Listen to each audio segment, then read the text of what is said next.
I just started hearing like bang, pop, pop, pop, pop, pop, pop, pop. It just started shooting. He just started shooting. Boom, boom, boom, boom, boom, like I was shouting. Then it was complete silence.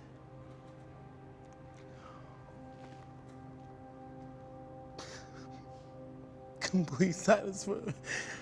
You could hear a pin drop, you could hear the bullets drop. I even heard the clip fall on the floor, and for him to just reload again. Orlando. Another display of the destructive power of modern military-style rifles.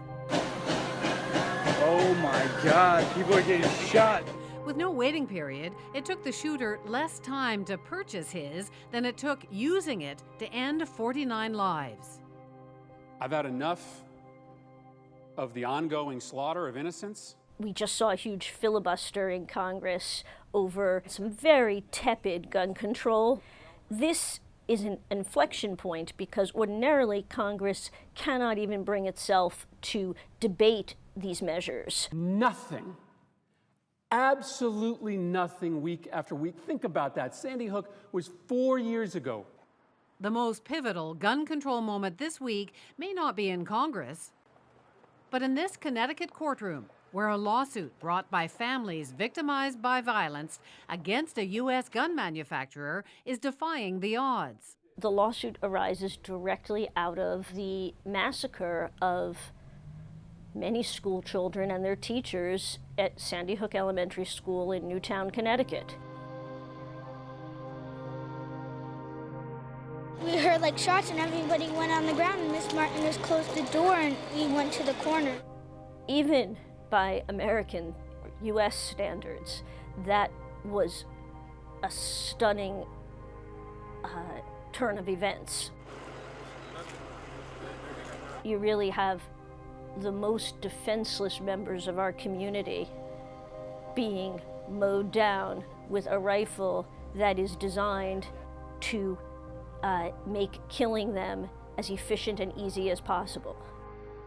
20 children, another 6 adults, 1 gun, an AR-15.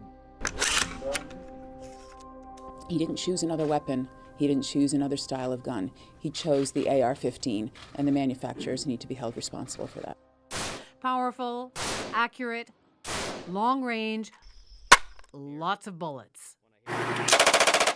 The only significant difference between an AR-15 and the rifles in the hands of soldiers is the slower rate of fire. A mere 45 rounds a minute. The NRA likes to call it America's gun. The AR-15 is popular with mass shooters, too. Aurora, Colorado in 2012, San Bernardino just last year, and there are other designs just as deadly. Shooter, make ready. The industry collectively calls these weapons modern sporting rifles, often selling them as a way to reclaim masculinity.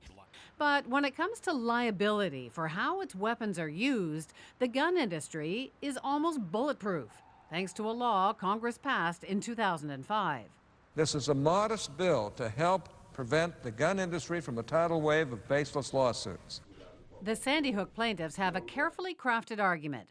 Sell the public a weapon suited for war, and sooner or later, someone will use it to make war on innocent people.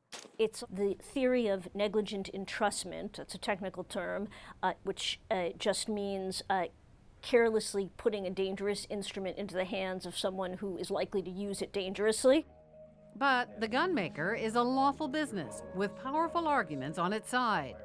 They will have to claim that they're no more negligently entrusting shooters with dangerous products than a maker of a butcher knife is entrusting a civilian population with an instrument to go around slashing people.